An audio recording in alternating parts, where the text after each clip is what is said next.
Welcome to What's Your Story today, and I have a new mom. I have one of my good friends for life, and we've been friends since 1993. 1993. She's a wife, and I already said new mom, teacher forever, and kind of like my guru in a way. She will always be my guru. Hey, what do I, how do I do this? What oil, what this, that. Anyways, so this is Marissa Martinez, actually Marissa Martinez. So yay, we get to talk today. Thank you for having me, Yes, or for talking to me. This is a super fun project. So I want to know, so Daniel is 5 months? Yeah. He's 5 months. How is motherhood what you thought it would be? No. Motherhood is definitely, there was lots of things that I was prepared for, just thanks to my friends that have had kids and being around kids for as long as I've been around kids. But there is a sort of an aspect of parenthood that I think you cannot put into words that now I understand. Yeah. And everybody tries to tell you, right? Yeah. Don't do this, do this, do that, don't do that. And it's not even about those things of what to do or not to do. It's just an aspect of a way that I think about things. I'm connected to things, and just a relationship that I've never had before. I think that's really what it is. Like, oh, I don't have anyone else in the world that's like this relationship. Right. There's a lot of commonalities that I've had, but his vulnerability, that was the thing when he first, when he was shown to me, I was like, oh my God, he needs me, in a way that requires me to sort of step up in a way that I don't really need to do with fellow adults, or even the students that I teach. They're a certain age that a lot of things they can do on their own. Yeah. Which I think is, at least for me, that's where the wanting just to look at your baby and cry, some people just look, I just cry. I think that kind of starts with that vulnerability, because you're looking at this being who is solely dependent on you, and it's scary as hell. And then coupled with how much you love this little body, and you're the one, that's pretty much in charge of making sure. You're in charge, but also you have no control. There's it's also like an illusion of control. I basically am knowing that most things I'm just not. I will be able to impact him and influence him, but at the end of the day, this is his life, and I'm just the person that's like his little Sherpa. Yes. for this time. Tell me about your journey in getting pregnant. The journey of getting pregnant was, it was actually very concentrated. It was not a very long time that I was trying to get pregnant for. I was very calculated about it, but it was very eventful. My husband and I got engaged, and I knew that we wanted to have kids, and right away I went straight to a fertility doctor, and just was like, I didn't even bother with the gynecologist. I called up the person and got some tests just to see where I was, because I wanted to know, at that age, which I think I was 37 at the time, I just wanted to know what I was dealing with, because I didn't want to have this long drawn out, we're trying, what's going on? I wanted to know what was going on. Yeah. You want to bypass that whole, yeah, I spent a year with my gyno trying to figure it out, then I went to a specialist. Right. And I always had a feeling, because I was an only child, and so I just wanted to be sure that everything was where it was supposed to be right when we got married. So when we were trying, we weren't in any sort of mysterious place. Yeah. I wanted to be informed. So I did that, and everything was good. And, the doctor kind of said, okay, well, just go, have your wedding, get married. Actually, I think she would have preferred that I would have like done some stuff beforehand, but I was like, no, I'm just gonna, like, I think she would have said freeze some embryos before you got married, but just because the younger you are, like, they just want to get you in there as soon as possible. So anyways, I did that. We got married, and we went on our honeymoon and all that. And I would say, but I like made my appointment for like 6 months after we got married, because after 6 months I was like, I wanted to look at what was next. And so I decided, or we decided, like, let's just try out IVF. I got pregnant the first time, and then, but strangely enough, you know, you're told like you can never be a little bit pregnant, but when I got the, you know, the positive pregnancy test, my doctor was like, you're maybe pregnant, which at that time I was like, oh, that's a very strange thing. Never heard that before. Yeah. So I got to about 8 weeks, but she said that the way that things were developing, it just was not, it was more in line with, this is probably not gonna pan out. Okay. But we went the first appointment, there was a heartbeat, but it didn't. 2 weeks later, it wasn't there. We decided, like, all I'm gonna do is, you know, 2 more stimulation cycles. Whatever we get, they're gonna go in the freezer. And that's what we did. So I did 2 more cycles of just basically laying eggs. And we ended up with 3 embryos that are there for us. And then I was going to put, you know, then we were going to say, okay, and then I was doing all kinds of things to prepare my body to put my embryos in, like, you know, infrared sauna and all, you know, other things, you know, and like just kind of like getting my body ready, getting the house ready, because I felt like those were 2 different things. Like getting the embryos was one process, and then making a nice home was another thing. So I dedicated myself from like September to November, you know, to just getting the house ready. And then I got pregnant naturally. And that is Daniel. So we still have those embryos. And and it all happened within a year, you know? But I mean, I thought about it beforehand. I was doing things, you know, I was trying like alternative things. I did acupuncture, whatever. Like I did little things along the way, but very casually. Everything was very casual. But when I was very serious about it, I was serious. Okay. So 2017, literally from January 2017, and I got pregnant in November. It was intense. Really? It was intense. I mean, IVF is, you're always at the doctor's. I mean, those ladies are, I live in Orange County. BFFs now. Yeah. Those are my friends. But yeah, then I got pregnant, and Daniel Luis is just, I mean, he was a surprise. Yeah. But of course that whole thing is really, you know, it had to go that way, I feel like, because I had to feel like I did everything in my power in order for me to let go. And then once I let go, things, and I know people say stuff like that. I was going to say shit, but I'm going to say shit. People say shit like that all the time. But for me, it was very true. We're crooked, but that's okay. We were crooked for a while, but that's okay. I'll move forward with that. So it didn't sound like your journey to getting pregnant was really one of like, it was such a challenge. It was like one of the challenging times in my life. Well, it was super challenging. And I will say that, I mean, we did a good job of like, while I was doing the hormones or whatever, like I was in bed and like, you know, I like upped the self-care. I didn't expect that much of me. You know, people that worked with me knew.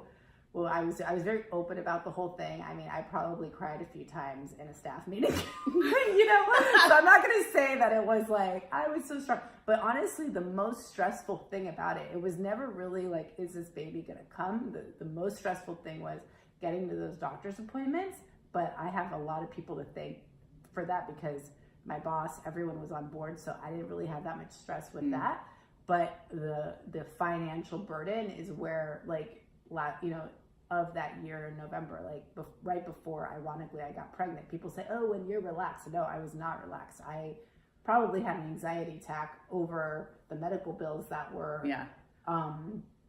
you know, that were piling up because we had the insurance, but it wasn't. They're not covering. No, there was all kinds of, you know, things that happened with that. It's like a financial struggle. It was financial stress. And then the daily grind of getting to the appointments more so than just, is this baby gonna happen? Yeah, I mean, there's a little bit of that, but really, honestly, it was just like the practical, like when you take on something like that, you know. And I decided. I mean, my dad told me, he was like, money. He's like, you know, I basically, this is how I did it, okay? Because people kind of go, oh, IVF is so expensive, but I was like, is it? I divide it. Like I was like, is it the experience of being a mother? What am I willing to do for that experience? Yeah. And that's basically how I did it. I mean, and as you know, now I live with my mother-in-law. I live, you know, in my sister-in-law's room as we're paying off, and you know, I mean, basically that's what we decided to do, and I'm totally like, at my age, like, I really don't care. Advanced maternal age. Yeah. Actually, when I went in, it was geriatric pregnancy, but I think just within either my doctor, who I love, or within the past couple of years, it's now advanced maternal age. But either way, I mean, whatever. Yeah. I'm like that. I don't, whatever. But advanced age for living with your mother-in-law. Like, you know, I mean, but it's. I wanted to clean up that before we move forward, because for our son, I don't want to have all this debt from this situation. You know, that's stressing you out. That's stressing. I don't want stress. It weighs on you. It's a weight that I don't think you realize you have until it's gone. Yeah. And to be honest with you, it's been great, like just having her here. And you know, there's a few times like where we're like, we don't know what to do with him, and she just does her grandma thing. And in a way, I mean, in many ways, I'm super thankful, you know, that we've been here the last 6 months, and it's been a good transitional place. It's been a very supportive place. Yeah. So what thus far has been one of the biggest challenges that you've experienced in your life? That was a challenge, but I consciously chose that challenge. So I kind of knew what was going to be. But things that are out of your control. I mean, biggest challenge, obviously, like when my mother was diagnosed with cancer. I mean, that was something that, you know, to this day, it's like even her last days where she died, it was more peaceful than the days where we found out that she was ill, you know, and dealing with that, you know. And honestly, like my dad was so on top of taking care of my mom, and my mom was such a, you know, special person in that she was just like, go and live your life, like you're young, experience your life, don't let this illness, you know, this is about living, you know, and I want you to do that. So even I feel like so spoiled because I remember her being in surgery for like she was in surgery, like they would do these surgeries where like they would pause the surgery, keep her under meds, she would still be open, like her, you know, and they would just like put her on pause for a little bit. So like we would be in situations like that. We were in that situation a couple of times, like where you think like, oh, she's going to go in and out and it's going to, no, like we were on hold, which people that have dealt with cancer, I'm sure know about this sort of thing. Like, you know, it's not just a new story. It's not a, no, I don't think so. It's not uncommon. It's not uncommon. I mean, especially when you're doing very aggressive treatments or whatever. So anyways, my mom, that was hard. Those days were very, very difficult. And especially, I don't think thank God she was alive, because she was still there for me during that time. But how old were you? I was 20. I mean, it was 2000. I know it was the same year as 9/11 that she was. It was a month after she got. always forget. So it was 2002? 2000. No, 2001. 2001. It was 2001. Okay. And she lived for 3 years. Or no, till 2000. She died, the Valentine's Day 2005. Which even then, I think she chose that day to die because as a teacher, every, Valentine's Day, I have all these little kids coming up to me with like, I love you. And I'm like, girl. Yeah. And it's a good day. Yeah, it's a good day. It's a good day. Yeah. So my mom, I mean, it never really, honestly, I'm never really sad on Valentine's Day, but her birthday and my birthday, because she really we were 2 days apart and she really made those days special. But that was a hard time. And obviously, I did get, the same year that my mom died, I was married at one point and, we got divorced around that time. That was kind of a difficult, that was basically the sort of, the fall, when things fall away. Yeah. And I embrace that. I mean, I don't think it shouldn't have happened. I think my mom taught me an incredible lesson in terms of, I feel so blessed that I've watched someone die. Mm. And I know that that's a very strange thing to say, but she taught me a lot and about living with the way she died. How has it changed who I'm sitting across from today? How's it changed you?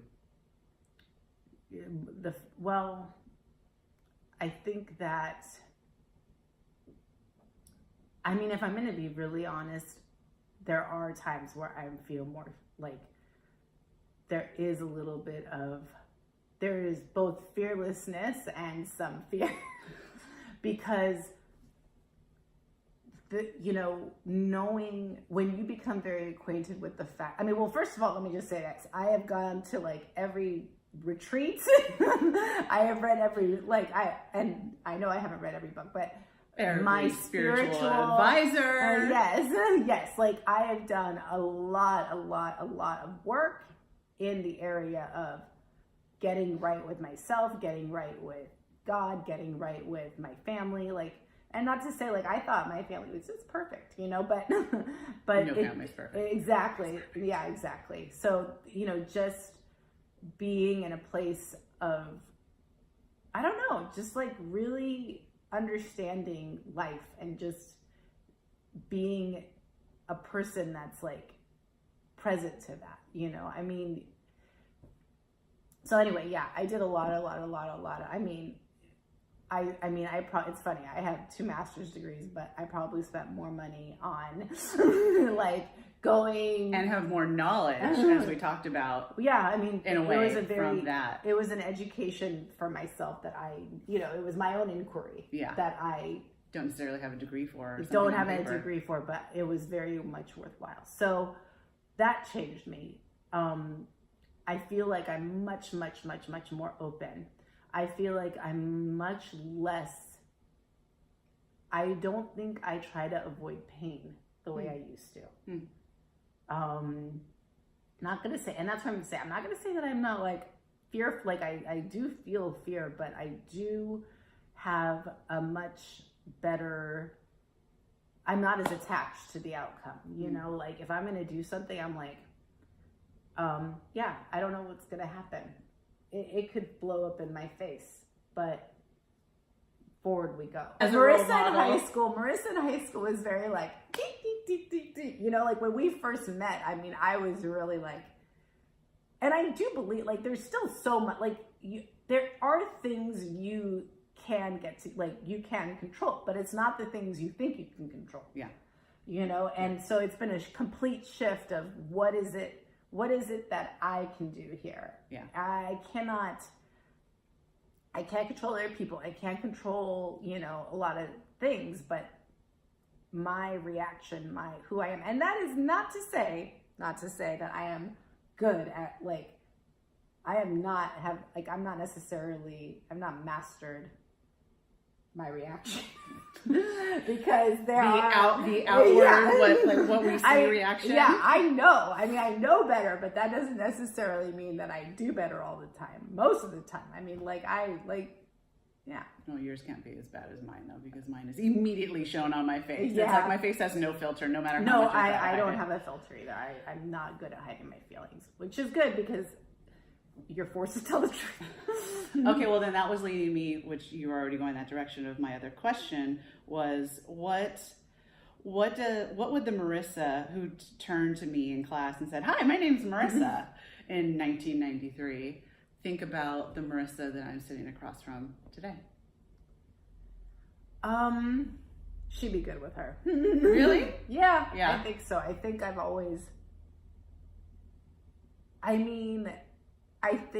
Marissa would have been like, why do you have to like go, like, what's up with the like, why the struggle?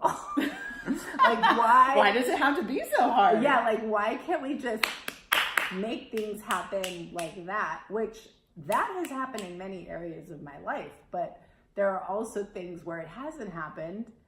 But I think that's just the process, you know? But I don't know if high school Marissa would have had the patience for that, you know? Like, I would have just wanted easy as 1, 2, 3, ABC type of thing. But, you know, in high school, I remember things where, I remember, like, Brother Philip, like, me being in the hallway being like, and I was like, I need to take a drive. And he was like, go take a drive. And he let me do that. Oh. The principal. Why didn't I utilize that? I did. You know, okay. And that's why I'm very thankful for those types of people in my life that were in authority, but were respectful of life and what what a teenager would be going through. Yeah. Yeah. So I did. I took a drive, and then I came back and reported to Brother Philip and said, I'm back. I came back. I'm here. Thank you. Thank you. Yeah. You probably knew full well that he could say that to you and know that you would come back versus saying, I won't name any names for some people in our class maybe who wouldn't have come back. Yeah. But we were in different classes too. So, okay. Well, let me round it out with, I think I asked my mom this, so I will have to ask you this because it's just kind of more a fun question. What's the craziest thing you've ever done? Oh, man. Up to this point, because I do not doubt that maybe even in the next 10, 20 years, you might top it. I know. I guess we could say crazy is.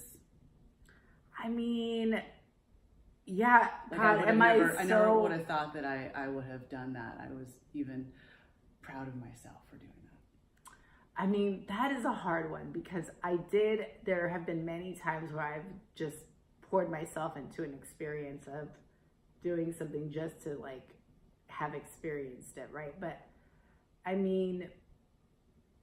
like experience. I like experience. I'm so thankful for people that have just like brought me along because I'm not necessarily Christy, yeah, well, and Abby. Yes, there are many others. There are but many for others. me, Charlie I just use your yes, of course. Yes. You know, and many other friends that have just like let me tag along, and because I'm not the friend. I feel like I'm not the friend that's like knows where everything is. You know, like to do the research on what's fun to do. But I'm always down to join others. But I don't know, crazy. That's a hard one, Kathy. I know. Stupid. Oh, there's so many stupid things that I've done. All right, what's your favorite place that you've traveled to? Because Okay. you have traveled beyond the amount that I will ever travel. Okay. What's your favorite spot? I would have to say the south of France is one of my favorites just because there's like a very relaxed energy there and the food is really good. But I also like Italy because of the food. Food is big for me. In terms of, I don't know. You got me there, sister. With the crazy? No, You know what I do love? I do love going also. There's an ashram near Nashville, Tennessee. That's like my place to go lately. Like if you were to ask me like where do you want to go, like what's your spot, where do you want to take the hubs and the babe, I want to I want to do a couple of nights there. An ashram. I would have said ashram. It's in McMinnville. In Nashville. In It's Tennessee. outside, yeah. In So Tennessee, outside Nashville. I mean, yeah. So like craziest things that I've done. I mean, like I don't know if it's. I mean, having overprotective parents, like crazy would be like I'm going to Argentina and being like bye, and dropping myself off there and renting a little apartment for a couple of weeks. But luckily, I've had friends along the way that would join me for those sorts of things. But yeah, there's been lots of fun adventures, but I mean, sometimes I would think crazy is like just involving myself in situations that were stupid. Okay, well, maybe there'll be a part 2. Yeah. Sorry. Especially since I need a tissue pretty bad at this point, but maybe what I've done that's crazy. You probably do. Maybe but my crazy is not the same as your crazy. But yeah, so we'll do a part 2. But I think I'm just gonna wrap it up right there and say thanks for chatting. Thank you for chatting with Peer me. Helpers forever. Yes. We met in Peer Helpers. Peer Helper class. And we have taken the mission seriously. We are now taking it viral, if I can say that. But we've been peer helping. And by the way, Peer Helper class, we never, ever got to help anybody. We never peer helped anybody. And shout out to Andrew Agris, who was also in Peer Helpers with us, who I still see on the right. Thank you, Sister Anne-Marie. Yeah, exactly. Leader. Yeah, and not letting us peer help one human being.